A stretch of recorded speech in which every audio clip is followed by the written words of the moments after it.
Okay, let's get right into this. We're looking at a pretty serious cyber incident today, one that hit a major London local authority. Very serious. And the source material we have, mostly from BBC News, really paints a sobering picture. It does. So our mission for this deep dive is to take those reports you've been seeing and really pull them apart. Mm. We need to understand what happened, what data is now at risk, and I think critically, why our public sector bodies seem to be such, well, such vulnerable targets. Right. Our main source is that reporting from early January 2026. It confirms a major data breach at Kensington and Chelsea Council. And we're not talking about a small leak here. No, not at all. The theft potentially affects the personal details of hundreds of thousands of people. The scale alone is staggering. So what we want to figure out is what makes that data so valuable? Why go after a council in West London instead of, say, a big bank? And most importantly, what does this mean for you, the resident, now that these deeply personal details might be out there? To start, we have to be clear about the motive.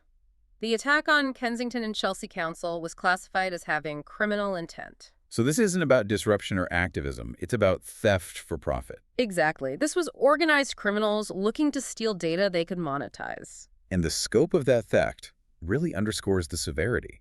The council admitted that hackers got in and successfully copied sensitive personal information. Yes, and when we say sensitive, we have to be clear. We're not just talking names and addresses. No, we're talking about things like housing records, maybe even social care details, the kind of data that lets someone, build a complete picture of your life. That's the crucial point. A credit card number is useful for a short time, but this kind of data, information about your family, your vulnerabilities, your history with the council, that's gold for criminals. It allows for much more sophisticated fraud, doesn't it? It's the perfect fuel for it. It lets them bypass security checks because they sound like they know you. Genuinely. Which brings us to the immediate danger for you, the listener. The council put out a very specific warning. They said criminals could use this stolen info to make future scams seem completely legitimate. It's classic social engineering, but supercharged. Imagine a call from someone who knows the exact date you last contacted the housing department. Your guard just drops instantly. It does. And that's when they ask for that final piece of the puzzle. A password, your bank details, something to get them into your accounts. So what was the official advice? What did the council tell people to do right now? The advice was, essentially, to be suspicious of everything. Any unexpected call, any message, any link or attachment, especially if it claims to be from the council and asks for personal details. You have to assume it's a scam. You have to. Yeah. A legitimate body will almost never call you out of the blue to ask for that kind of information. That's the rule to live by now. Council leader Elizabeth Campbell really didn't mince her words. She called the breach serious, and she stressed that they went out immediately to warn people. The message was basically, look, this data is gone, it's been copied, and you need to know you are at risk. That kind of proactive warning is good, but it also tells you just how bad they think this is internally. It really does. So that leads to the next big question. Why a council? Why are they such high-value targets? I mean, we're hearing about over 150 incidents a year. Right, and we have some analysis on this from a cybersecurity expert, Graham Stewart, that gets right to the point. They says they're essentially data vaults, Yeah, right? that's the word he uses. They're targeted because they hold a lot of really, really interesting data, and by interesting, he means valuable. Things like social care and housing records. Exactly. He says that information holds real value to the attackers. You can use it to build entirely fake identities that are good enough for things like mortgage fraud. It's a long-term asset to them. But if the data is so valuable, you'd think the security would be Fort Knox. Stewart points out they're under constant pressure. Is it a funding issue? It's largely about resources, yeah. Local authorities operate under real pressure the whole time. They're facing, intense budget scrutiny. So the money goes to frontline services.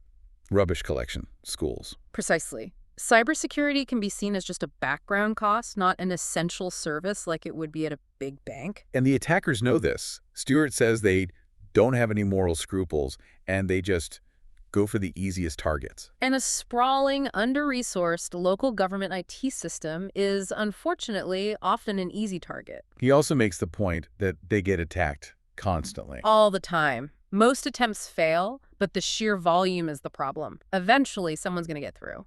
And the numbers back that up.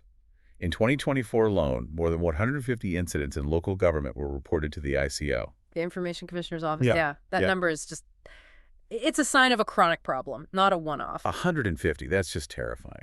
Okay, so let's shift from the why to the how, because Stewart used this really striking analogy for the attack method. He did. He called it a digital veruca. A veruca. What does he mean by that? He means it's not a smash and grab. The malicious code, the veruca, it doesn't do anything at first. It just sits inside the system, dormant. For how long? For absolutely ages, potentially. It hides in the background noise of the network, waiting. So the criminals get in, plant this thing, and then just watch. They watch and they wait. It gives them persistence. They can choose the perfect moment to set this thing off and cause all kinds of problems. So they wait until they have access to the most valuable stuff. Or until a new vulnerability appears that they can exploit. It's a patient, strategic approach. And the danger, as Stewart points out, is that until you find and remove that specific piece of code, your system is basically a time bomb. Right. You're still at the mercy of this thing going off. The initial breach might be contained, but the threat is still inside the walls. Which explains why this is going to take so long to fix. It does. They said they contained it quickly, but the investigation is a huge job. And it's a collaborative one, which is interesting. They're working with Westminster and with Hammersmith and Fulham. Because they share some services, so an attack on one can affect the others. It shows how interconnected everything is. And they've also brought in the big guns. The National Cybersecurity Center. The NCSC, yeah. And the Met's cybercrime unit is investigating too. Though no arrests yet. No, not yet.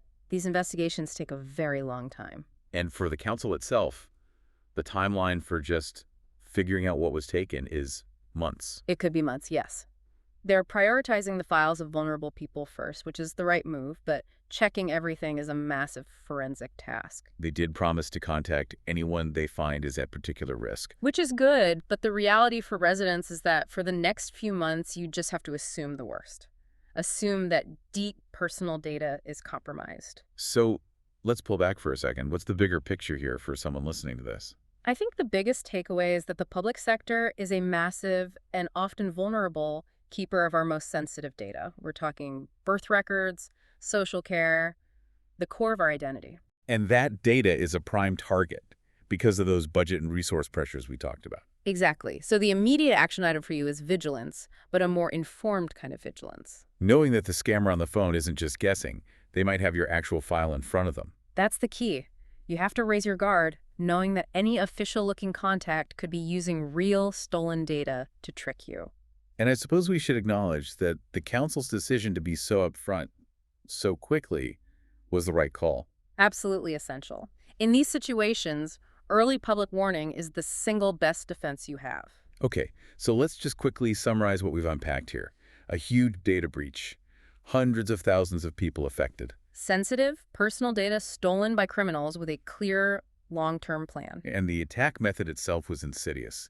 This digital veruca idea, a piece of code planted to steal data over a long period. Which means the recovery will take months of difficult forensic work, while residents have to stay on high alert for very sophisticated scams. The whole situation really highlights just how fragile some of this essential public infrastructure is. It really does. So here's the final thought we want to leave you with.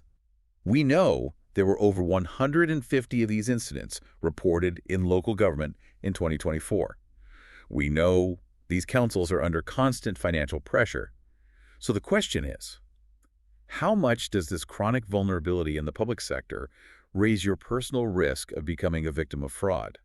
Because the knowledge here isn't just about one hack. It's about understanding the value and the deep systemic vulnerability of the public data that defines all of us. A critical question for our digital society. It's a fundamental point of failure. And that's where we'll wrap up this deep dive. Yeah. Stay vigilant, stay informed, and we will catch you on the next one.